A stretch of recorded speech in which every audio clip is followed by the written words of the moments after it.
Nah, jadi evaluasi usaha merupakan aktivitas yang bertujuan untuk melakukan analisis kinerja suatu usaha bisnis.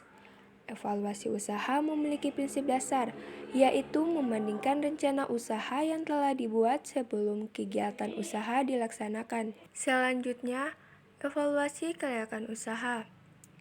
Evaluasi kelayakan usaha merupakan suatu usaha untuk mengetahui sejauh mana tingkat keberhasilan pelaksanaan proyek, apakah proyek tersebut berjalan sesuai rencana atau tidak.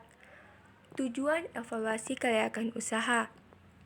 Yang pertama, memandu pemilik dana untuk mengoptimalkan dana yang dimilikinya.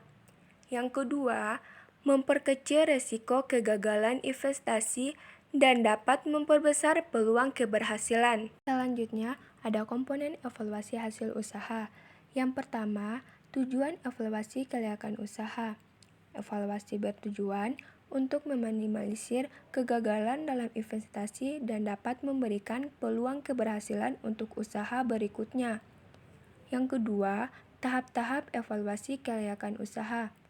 Beberapa aspek dalam evaluasi kelayakan usaha yang dapat diteliti sesuai kebutuhan yaitu aspek pemasaran, teknik, keuangan, legal, dan lingkungan. Yang ketiga, monitoring dan evaluasi usaha.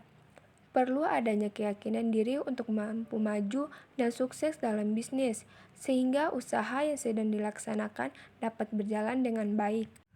Lalu, kapan sih waktu terbaik untuk melakukan evaluasi usaha? Nah, secara rutin atau berkala. Evaluasi rutin mencakup evaluasi bulanan, triwulan, dan tahunan. Dan secara insidental, evaluasi insidental dilakukan setiap saat apabila terjadi masalah yang dirasa cukup signifikan pada suatu usaha. Hal-hal yang perlu dievaluasi. Yang pertama, evaluasi cash flow usaha. Cash flow adalah aliran uang masuk dan uang keluar dari total keseluruhan uang pada suatu usaha. Yang kedua, evaluasi kinerja dan target usaha. Evaluasi kinerja dan target usaha yang sudah tercapai untuk menunjukkan performa dari hasil kinerja. Yang ketiga, evaluasi pengembangan produk. Seiring berjalannya waktu akan banyak orang yang dapat meniru kemasan usaha kita. Melakukan evaluasi produk dapat menciptakan nilai jual yang tinggi. Yang keempat, evaluasi masalah yang kalian tidak sadari. Pentingnya melihat masalah-masalah yang tidak kita sadari untuk minimalisir adanya kerugian. Dengan adanya evaluasi usaha, kita menjadi tahu berbagai permasalahan yang timbul dalam usaha.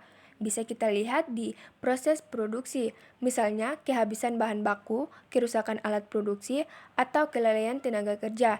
Bisa juga kita lihat di proses distribusi, misalnya kecelakaan atau kelalaian yang menyebabkan terjadinya kerusakan pada proses pengiriman, ataupun di proses penjualan, misalnya munculnya pesaing dengan harga yang lebih murah atau muncul pencipta produk yang mengalihkan minat pasar.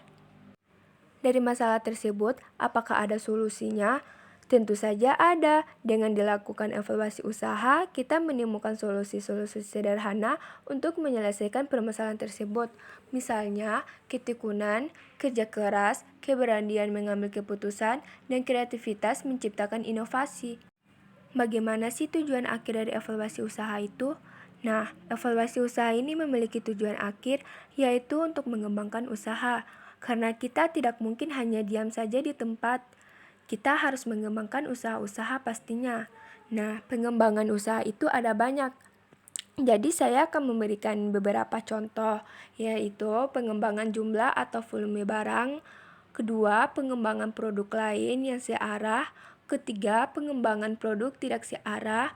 Keempat, pengembangan produk sesuai keahlian.